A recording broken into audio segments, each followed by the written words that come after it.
Hello. Welcome our YouTube channel political mantra. और आज हम लोग कर रहे हैं यूजीनेट पेपर 1 के यूनिट नंबर 1 के टीचिंग एप्टीट्यूड के क्वेश्चंस जो हमारे आते हैं 2018 से लेकर 2025 तक के जितने क्वेश्चन हो, उसको मैंने एक सेट में तैयार किया है प्रैक्टिस सेट्स में, जो आपके दिसंबर में होने वाले एग्जाम के लिए बेनिफिट होगा। और इसके साथ में आपको पॉलिटिकल साइंस का जो मटेरियल है, जो प्रैक्टिस सेट है, वो चल रहे हैं इसमें, वो भी आप वॉच कर सकते हैं हमारे चैनल पे जाके। और इसी के साथ हम लोग स्टार्ट करते हैं। और एक आपको बहुत बताती है, ये चीज़ हो रही है कि आपको फ़ायदा इससे ज़्यादा इसलिए मिलेगा क्योंकि मैंने एक्सप्लेनेशन भी इसमें अच्छी से ऐड कर दी है, जिससे आप इफ़ अगर आप चाहते हैं कि उसको और नोट्स में ऐड अपने करना, तो उसे आप ऐड भी कर सकते हैं। ठीक है, तो स्टार्ट करते हैं अपने टीचिंग एप्टीट्यूड से। तो इससे पहले वीडियो में पीडी वगैरह भी की, पीपल एनवायरनमेंट पे भी क्वेश्चन किया है, तो आप वो भी आके चेक कर सकते हैं। ये हमारा सेट नंबर होगा 1। और इसमें कुछ क्वेश्चन मैंने लिए हैं, उसमें साथ में आपको थोड़ा सा एक्सप्लेनेशन और क्वेश्चन आगे कैसे बन सकता है उसके बारे में थोड़ा चर्चा करेंगे। ठीक है, ये हमारा टेलीग्राम चैनल जिसको आप ज्वाइन कर सकते हैं पॉलिटिकल मंत्रा के नाम से, जो आपको हेल्पफुल होगा। आपके क्विजेज, नोट्स इत्यादि जो आपको मिलेंगे वो टेलीग्राम चैनल पे अवेलेबल करा दिए जाते हैं। ठीक है, स्टार्ट करते हैं पहले क्वेश्चन के साथ में। Which of the following is the key teaching behaviour to make a teacher effective. अभी क्वेश्चन लेने का रीज़न क्या था, आप पहले समझिए कि जो हमारे क्वेश्चन आते हैं वो आते हैं टीचर इफेक्टिव, और उसके साथ में आते हैं टीचिंग बिहेवियर से। ठीक है, ये आपको ध्यान रखना है। टीचिंग बिहेवियर के क्वेश्चन आते हैं क्योंकि प्रैक्टिकल नॉलेज पे आपको वेयर करता है। ठीक है, ये ध्यान रखना है आपको। तो देखते हैं कौन कौन से इसमें हो सकते हैं। एक शिक्षक को हिंदी में आप पढ़ लीजिएगा। क्वेश्चन कभी कभी क्या होता है, कुछ ऐसी लैंग्वेज होती है जो इंग्लिश में ना आपको समझ में आए, तो हिंदी में भी बहुत अच्छे से समझ में आती है। साथ में हमने ये दोनों बाइलिंगुअल लैंग्वेज में ऐड किए हैं, जिससे आपको ईजी हो जाए क्वेश्चन को रीड करने में और आंसर देने में। एक शिक्षक को प्रभावी बनाने के लिए निम्नलिखित में से कौन सा प्रमुख शिक्षण व्यवहार है। पहला, आगामी शिक्षण प्रक्रिया के आयोजन के उद्देश्य से की गई शिक्षकों की टिप्पणियाँ। शिक्षक द्वारा सामग्री या प्रक्रिया प्रश्नों का उपयोग करना। यूज ऑफ कंटेंट और process question by teacher. Engagement of student in the learning process या using student ideas and contribution. तो आप समझिए इसमें से पॉजिटिव जो निकल रहा है वो आंसर होगा आपका सी। ठीक है, ये तो है सीखने की प्रक्रिया में छात्रों की भागीदारी।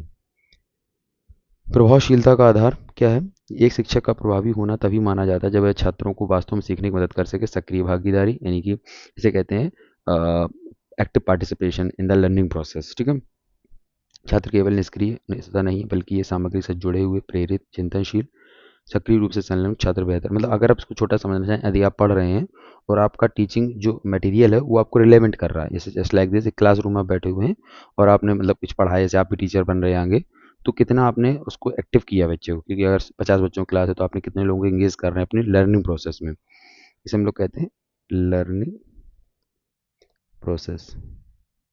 ठीक है, और यहाँ क्या होगा, लर्नर सेंटर्ड अप्रोच। ठीक है, यानी जो ब्रैकेट में होगा वो लर्नर होगा, बाहर होगा आपका टीचर। ठीक है, और लेक्चर मेथड में हम लोग क्या कहते हैं,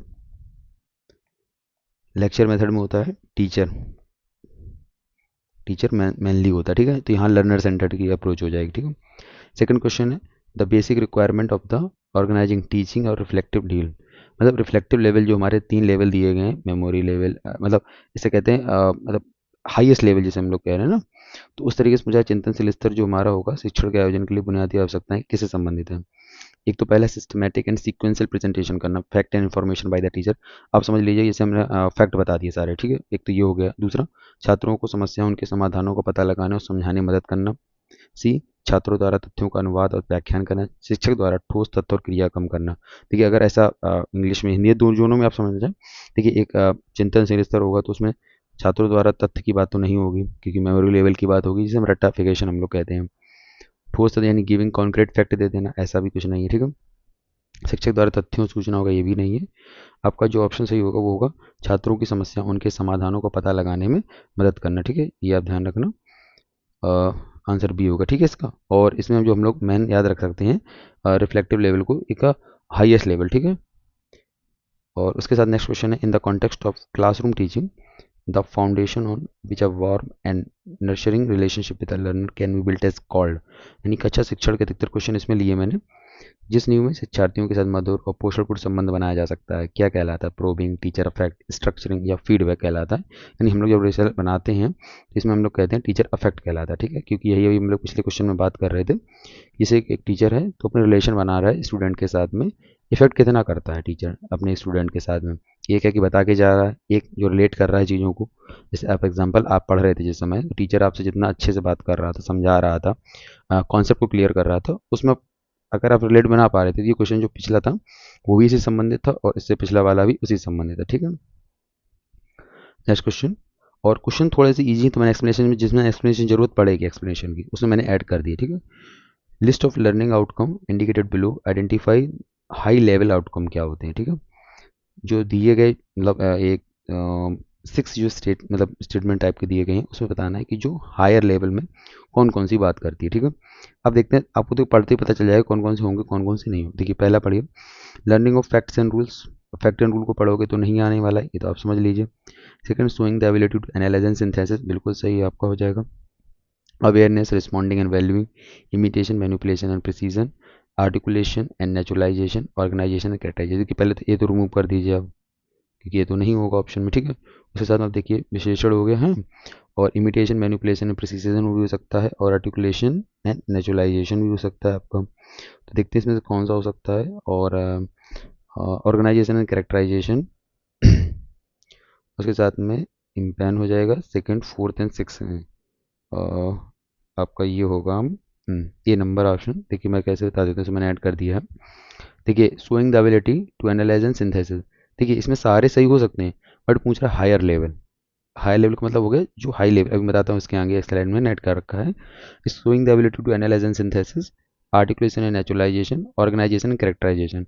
अगर आपने थ्योरी सुनी हो ब्लूम टैक्सोनॉमी की, ठीक है, ब्लूम्स टैक्सोनॉमी 1956 में आई थी, ठीक है, और उसके साथ 2001 में अपडेटेड की गई है। इसमें से तीन है आपके, कि आप जैसे हम लोग कहते हैं cognitive, affective and psychomotor domain होता है। कॉग्निटिव मतलब माइंड से रिलेटेड, अफेक्टिव मतलब आपके इमोशन से रिलेटेड, एंड साइकोमोटर आपका होता है फिजिकल से रिलेटेड। उसी के सारे ऑप्शन उठाए हुए थे, बस उसने क्वेश्चन को एज अ प्रैक्टिकल फॉर्म में दिया है, ठीक है। अभी देखते हैं इसके बारे में मैंने ऐड किया है, आपको बहुत अच्छे समझ में आएगा, और उसको आप अपने नोट्स में जरूर ऐड कर लेना, ब्लूम टैक्सोनॉमी को, जो लगभग लगभग हर समय पूछी जाती है आपके, ठीक है, एग्जाम में। देखिए अब इसमें क्या पूछा था कि कौन कौन से ऊपर होते हैं, ठीक है, देखते हैं। Ability to analysis and synthesis, देखिए एनालिसिस एंड सिंथेसिस, देखिए ये है टॉप पे, ठीक है, पहला। तो ये दिखा वो, यानी हम लोग नॉलेज सबसे निचला स्तर हो गया, तो आप याद कर भी लीजिए कि knowledge, comprehension, application, analysis, synthesis and evaluation हम लोग करते हैं। सबसे पहले हम लोग नॉलेज लिया, उसे कॉम्प्रीहेंस किया, फिर एप्लीकेशन किया, फिर एनालिसिस भी किया, मतलब एनालिसिस टुकड़ों में तोड़ा, सिंथेसिस जोड़ा एंड एवेल्युएट किया लास्ट में जाकर, ठीक है। उसके साथ में अगली जो थ्योरी आती है वो आती है इनकी साइकोमोटर डोमेन, ठीक है।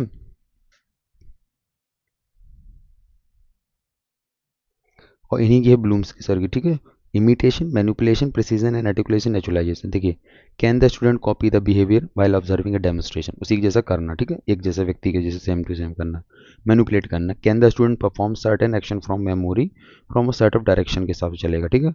और कैन द स्टूडेंट प्रिसीजन करता है, can the student perform the skill with precision and without assistance, अब बिना किसी मदद के वो कर रहा है।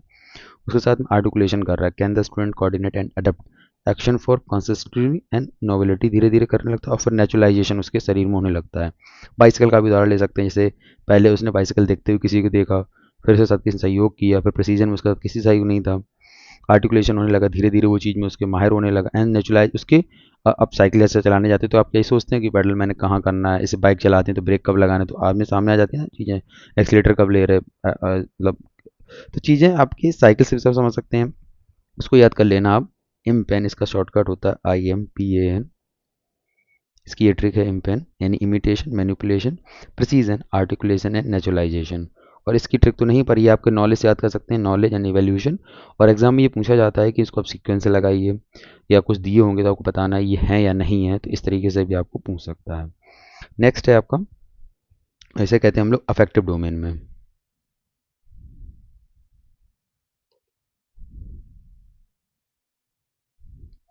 इसमें हम लोग कहते हैं रिसीव करता है कोई व्यक्ति, फिर उस पर रिस्पॉन्ड करता है, फिर वैल्यू देता है, फिर ऑर्गेनाइज करता है एंड कैरेक्टराइज करता है। ये लोअर लेवल पे आपके हो जाएंगे, ये आपके हायर लेवल पे हो जाएंगे। अब इसको समझने का तरीका ये है, RRVOC यानी R स्क्वायर VOC, ठीक है। अब इसको क्या है कि जैसे किसी व्यक्ति ने रिसीव किया उसको, उसको फिर आपको रिस्पॉन्ड किया उस चीज़ के लिए, फिर वैल्यू दी उसको, फिर ऑर्गेनाइज किया एंड कैरेक्टराइज कर देता है बाद में जाके। तो 3 आपके हो गए इसमें एक्सप्लेनेशन। ये क्वेश्चन आपके रिपीटली हो रहे हैं, मतलब ये है कि अब किसी एग्जाम में आए किसी एग्जाम में नहीं आए, तो इसलिए मैंने पूरा एक्सप्लेनेशन ऐड कर दिया है इसमें। नेक्स्ट आपका है, if a teacher want to improve his or her abilities as an effective classroom communicator, he or she should first understand the student. यदि कोई शिक्षक प्रभावी का अच्छा संचारक के रूप में अपनी क्षमताओं में सुधार करना चाहता है, उससे पहले छात्रों को समझना चाहिए। दूसरा कह रहा है, कथन कह रहा है कि छात्रों को समझने की क्षमता और इच्छित सुनने की क्षमता असंबद्ध प्रस्ताव यानी the ability to understand student and intended listening और डिसजॉइंट प्रपोजिशन, दोनों अलग अलग बता रहा है। तो इसका आंसर जो होगा आपका सी होगा। यानी रीज़न आप देख रहे थे उसमें लिखा था कि नहीं समझता, ऐसा ऐसा नहीं है, दोनों चीज़ों की जुड़ी हुई चीज़ें होती हैं, यानी समझने की और सुनने की। व्यक्ति का माइंड जहाँ हो सुन रहा हो, वीडियो आप सुन रहे हैं, और समझने की भी क्षमता आपके अंदर है, तो दोनों इंटररिलेटेड होती हैं, ठीक है। तो ये यहाँ से रिलेट हो जाएगा, ये आपका सही हो जाएगा, ठीक है। A is true and R is false, ठीक है। इसमें एक्सप्लेनेशन नहीं थी क्योंकि ये समझदारी क्वेश्चन होते हैं। Which of the following evaluation system belong to the category of being an innovative practice, यानी कहते हैं मूल्यांकन प्रणाली हम लोगों के यहाँ बदल रही है। NEP 2020 हो गया, सिस्टम पूरा बदल दिया। अब ये CBSE 1 ईयर में 2 मतलब बोर्ड एग्जाम कराना चाहती है, यानी मल्टीपल चेंजेज हो रहे हैं। NEP 2020 के बारे में सबसे ज़्यादा आपको याद रखना है, इससे क्वेश्चन रेगुलर बन रहे हैं। उससे पहले पूछता है 53334 क्या है, ECCCE क्या है, और परख क्या है, इनके फुल फॉर्म कब आए, किसने बनाई, जैसे डॉक्टर के कस्तूरी रंजन जिनका अभी हाल ही में निधन हुआ, वो से भी क्वेश्चन पूछ सकता है, किसने रिपोर्ट तैयार की, कब लागू हुई, 2020 में लागू हुई, ठीक है। तो ये चीज़ आपको पता होनी चाहिए। उसके साथ में अब हम लोग देखते हैं कि ऐसा कौन सा इनोवेटिव प्रैक्टिस आई, सब मतलब अभी के लिए जो नया चलन में आ गई है। तो सेमेस्टाइज आपने सभी सुना होगा, सेमेस्टर प्रणाली, तो वो पुराना है। परफॉर्मेंस भी पुराने में रहा है। लर्निंग आउटकम बेस्ड वो भी, पर पोर्टफोलियो बेस्ड जो आपका नया आया है अभी सिस्टम में, ठीक है। ये दोनों भी हो सकते हैं, देखिए मैं बता देता हूँ।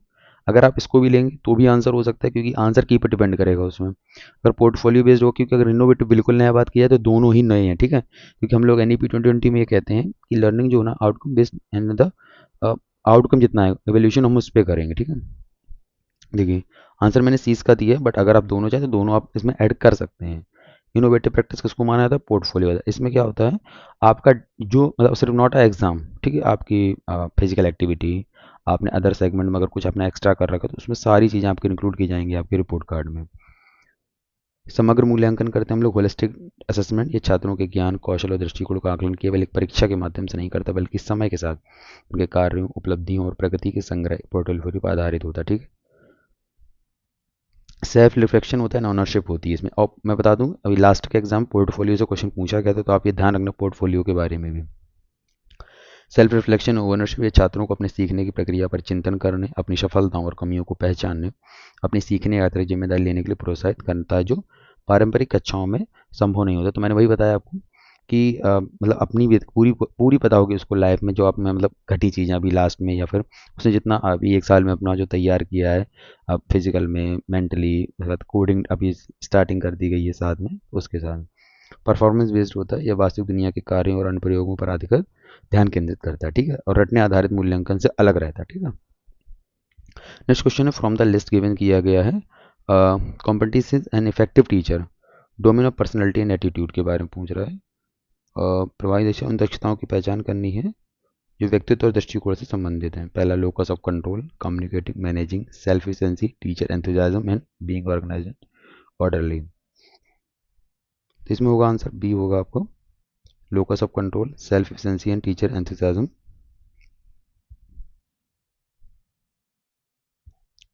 संचार, आत्म प्रवक्ता एंड आपका शिक्षक उत्साह, और पूछा आपका पर्सनैलिटी एंड एटीट्यूड। ये सारी चीज़ें एक टीचर के अंदर होनी चाहिए, पर अगर आपसे स्पेसिफिक पूछेगा तो पर्सनल एंड एटीट्यूड के बारे में पूछेगा।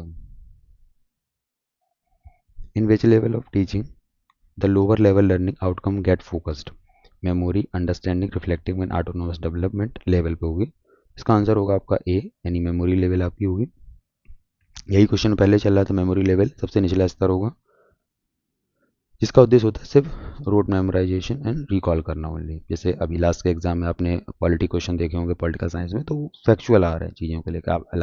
आप हाई कोर्ट याद कर लीजिए, आप पॉलिटिकल आर्टिकल याद कर लीजिए, आप राष्ट्रपति को याद कर लीजिए, उपराष्ट्रपति को याद कर लीजिए, लोकसभा के अध्यक्ष को याद कर लीजिए। आपको आ रहे हैं तो आप कर रहे हैं, तो जस्ट द मेमोरी लेवल। ठीक है। सीखने के परिणाम होते हैं केवल निचले स्तर के संज्ञानात्मक परिणाम, जैसे तथ्यों, फार्मूले और परिभाषाओं को बिना समझे याद करना शामिल है। ये हर्बर्ट के मॉडल पर आधारित, और ये ध्यान रखना है, ये अधिकतर छोटे बच्चों पे भी गया तो उनको ए बी सी डी रटा दी जाती है, for apple, B for ball, इस तरीके से। Next understanding level. फोकस ये स्मृति से ऊपर का स्तर होता है, और इसका उद्देश्य होता है तथ्यों के अर्थ और विचारों के बीच कॉम्प्रिहेंशन करना, मतलब तथ्य और रिलेशन को जोड़ना। ठीक है। सीखने के परिणाम इसमें होते हैं, तथ्य मध्य स्तर का होता है, व्याख्या करना होता है, एक्सप्लेन करना। जैसे टीचर ने पढ़ाया और उसने कहा कि एक्सप्लेन करो इस चीज़ को, तो उसको बताना। इलस्ट्रेटिंग करना एंड क्लासीफाइंग करना। ठीक है। ये हर्बर्ट मॉरिसन के मॉडल पर आधारित है। ये हो जाएगा आपका हर्बर्ट मेमोरी लेवल। ये आपका हो जाएगा अंडरस्टैंडिंग मॉरिसन। एंड थर्ड आपका हो जाएगा रिफ्लेक्टिव लेवल। ये उच्चतम हाईएस्ट लेवल हो जाएगा, समस्या समाधान, problem solving, critical thinking, original thinking. और इसका आपका कीवर्ड ये सारे 1 2 3। सीखने के परिणाम, ये उच्च स्तर के परिणाम शामिल, जैसे विश्लेषण, एनालिसिस, सिंथेसिस एंड इवेल्युएशन। ये हंट के मॉडल पर आधारित है। हमने पहले देखा हार्वर्ड, मॉरिसन एंड दैट आपका हंट। ठीक है। ओके, तो हार्वर्ड, मॉरिसन एंड हंट, यानी कि memory, understanding, reflective. Memory, understanding and reflective. ठीक।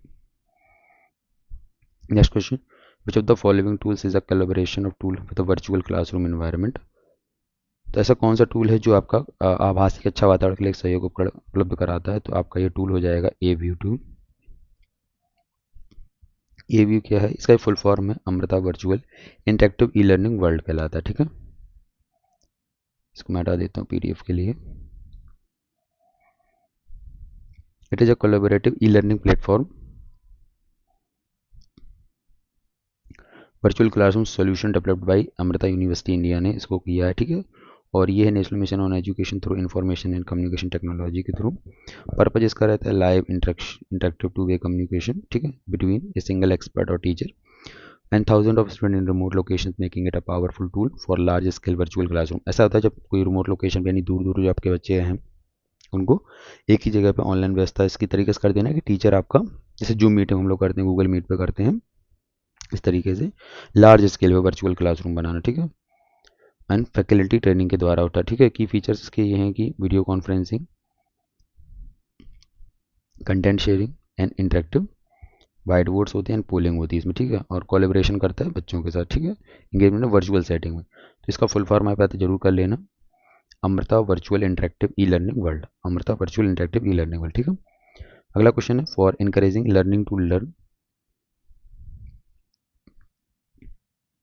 The emphasise on which of the following would be most appropriate. इसमें बताना है कि सीखने को सीखने, मतलब कहते हैं ना, सबसे ज़्यादा कौन सा उपयुक्त है, यानी चारों अच्छे हो सकते हैं बट आपको बताना सबसे बेस्ट कौन सा है। तो use of education technology gadgets का उपयोग करना, organizing teaching to increase opportunity for transfer of learning, assigning task to master और by student and frequent test to be conducted, यानी शैक्षिक प्रौद्योगिकी का उपयोग करना, सीखने के हस्तांतरण के अवसर को बढ़ाने के लिए शिक्षण का आयोजन करना, छात्रों को महारत हासिल कराने के लिए कार्य सौंपना, या बार बार परीक्षण किए जाने चाहिए। तो ऑर्गेनाइजिंग टीचिंग टू इंक्रीज, ये वाला आपका जो बी ऑप्शन है, organising teaching to increase opportunity for transfer of learning आपकी होनी चाहिए। यानी कि जितना हम लोगों ने जैसे बताया था लर्नर सेंटर्ड में, टीचर क्या होना चाहिए, इसको जितने भी हों वो डेटा आपका, यानी लर्निंग आउटकम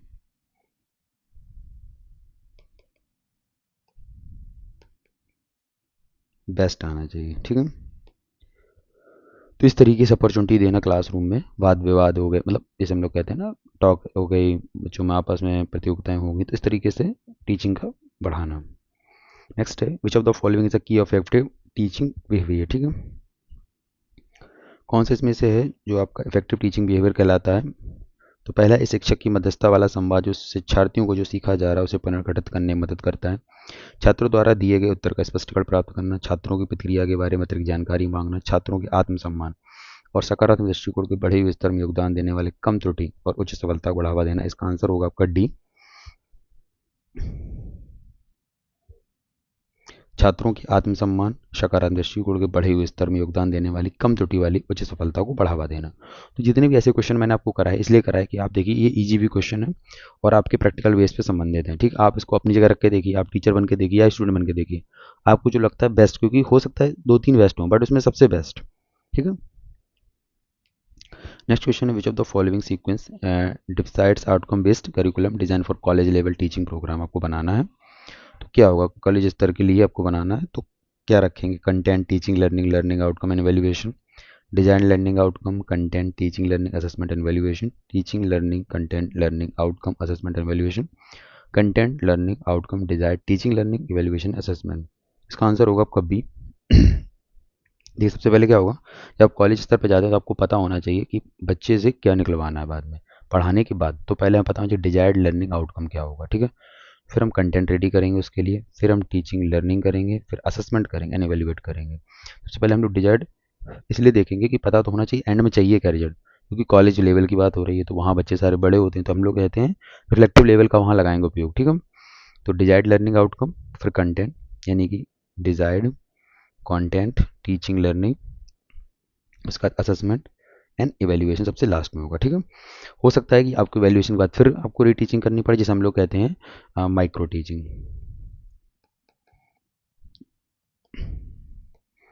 बीएड के दौरान होती है। ठीक है, ये ध्यान रखना आप।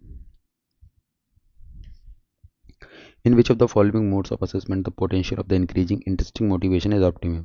इसे कहते हैं किस तरीके से इंटरनल मोटिवेशन बढ़ाने की क्षमता का सबसे बेस्ट रहेगा। इसमें से फॉर्मेटिव असेसमेंट बेस्ड वैल्यूएशन होना चाहिए, यानी आपको जो असेसमेंट हो उससे आपका आंतरिक मोटिवेशन बढ़ना चाहिए। ठीक है, इसे हम लोग कहते हैं कंप्यूटर टेस्टिंग बेस्ड असेसमेंट होना चाहिए, समेटिव होना चाहिए, norm reference based testing assessment होना चाहिए। इसका आंसर होगा ए, फॉर्मेटिव असेसमेंट बेस्ड इवेल्युएशन आपका होना चाहिए। ठीक है, रचनात्मकता में क्या बात करते हैं हम लोग, फॉर्मेटिव, यहाँ होता है समेटिव। मैं अंतर बता देता हूँ,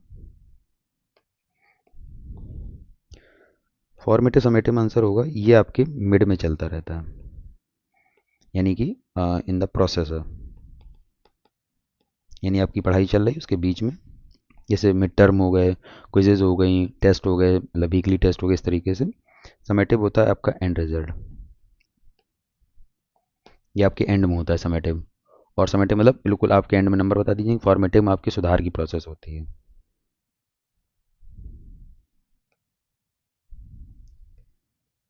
सुधार का प्रोसेस इसमें नहीं। ठीक है, ये डायरेक्टली चलता है क्योंकि इसमें आप सीधा से डायरेक्टली फाइनल रिजल्ट आ जाता है इसमें नई क्लास के लिए। ठीक है, उसके साथ में और ऑप्शन देख लेते हैं। कंप्यूटर बेस्ड टेस्टिंग होती है जो कंप्यूटर पर कराई जाएगी सीबीटी मोड पे, हम लोग कहते हैं। और समेटिव मैंने आपको बताई थी एंड पे होती है, फॉर्मेटिव आपके मध्यवर्ती में चलती रहती है। ठीक है, आपके टीचिंग के दौरान डायग्नोसिस भी होती है, तो डायग्नोज करने के लिए आपकी कमी कहाँ हो रही है। और नॉर्म रेफरेंस बेस्ड टेस्टिंग क्या होती है, एनआरटी होती है। एनआरटी इसको हम लोग कहते हैं। एनआरटी में ये होगा आपके कि जैसे अभी जैसे हम लोगों की जो कट ऑफ रेडी की जाती है नेट यूजीसी नेट की, तो 100 बच्चों में उनको 15 लेने हैं, सबसे बेस्ट वाले से वो कंपेयर कर करके हम लोग करते हैं ना, रेफरेंस लगा के कि सबसे हाईएस्ट कौन है। ये 50 है तो ऊपर वाले ले लिए जितने नंबर हाई, इनमें कोई क्राइटेरिया। और सीआरटी जैसे हम लोग कहते हैं क्राइटेरिया रेफरेंस टेस्ट कहते हैं, उसमें हम लोग क्राइटेरिया करते हैं कि 60% आपके आ जाए आप पास हो जाएंगे। ठीक है, जैसे हम लोगों को क्या 33% हो गया, 60% कहीं है, कहीं 70%, 50%, इस तरीके से लगा हुआ। तो एनआरटी सीआरटी का आप अंतर समझ लीजिए। NRT is a not a fixed criteria in the context of numbers of the achievement in the classroom या in the examination, जितने भी टॉप के ऊपर हो गए लोग उनको लेना है, उनको फिक्स। ठीक है, ये ध्यान रखना। क्राइटेरिया में आपके फिक्स नंबर ऑफ। ठीक है, फॉर्मेटिव असेसमेंट और summative assessment during the learning process और एट द एंड। ठीक है, ये मैंने आपको बता दिया, इंप्रूव करने के लिए है, ये एवेल्युएट करने, इसलिए मैंने चार्ट लगा दिया, आपने नोट्स में ऐड कर लीजिएगा। एवेल्युएट लो स्टेक्स होता है इसमें, इसमें हाई स्टेक्स होता है। ठीक है, और on going detailed and actionable feedback होता है। ठीक, चल रही क्लास मतलब एक सेशन में फाइनल स्कोर या ग्रेड दिया था with less emphasize on immediate action. Example है class discussion, draft submission and low stake quiz, mid term, final exam, major projects and unit test होते हैं, ठीक है, फाइनल वाले में हो जाएगा। Next question, in which of the following types of learning material the presentation are highly structured and individualized होता है। किस शिक्षण सामग्री में प्रस्तुतियां अत्यधिक संरचित और व्यक्तिगत होती हैं? विश्वविद्यालय द्वारा निर्धारित पाठ्यपुस्तकें, journals and the articles recommended for readings, writing of great thinker selected for reflective reading, programmed instruction and modular learning material. Learning material highly structured जो होते हैं आपके, वो क्रमादेशित अनुदेशात्मक जो होते हैं आपके,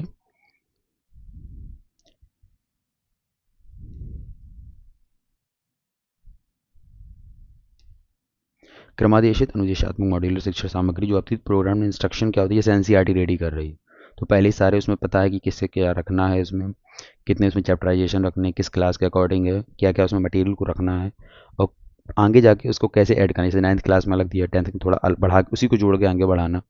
तो मॉड्यूलर लर्निंग जो आज की डेट में आ रही है वो एनसीईआरटी होगी, एससीईआरटी होती वो देती है, ठीक है।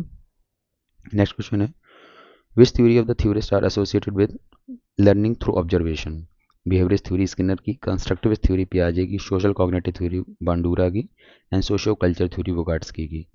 हम लोग बात कर रहे हैं learning through observation. Learning through observation आपका कार्य करता है अल्बर्ट बांडूरा का, ठीक। सोशल कॉन्टेक्ट थ्योरी होती है इनकी, अब देखते हैं इसके बारे में।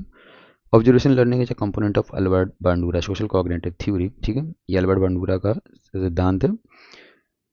यह मानता है कि व्यक्ति दूसरों के प्रमुख व्यवहारों के अवलोकन के माध्यम से आदर्श प्रतिक्रियाएं सीखता है, मतलब दूसरे को ऑब्जर्व करके, ठीक है।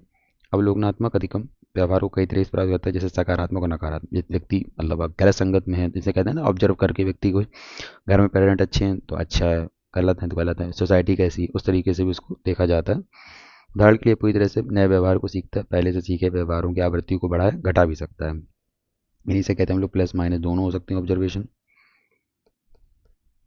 ठीक है। और याद रखना किसने दिया, बांडूरा ने, ठीक है। ये है आपकी सोशल लर्निंग थ्योरी। पहले होता है आपका अटेंशन, फिर आपका होता है रिहर्सल एंड इनको retention, practice and feedback and the reward reinforcement. यानी आपने अटेंशन दिया, फिर आपका रिटेंशन होगा, ठीक है, फिर आपने उसको फिर दोबारा रिपीट किया एंड मोटिवेशन।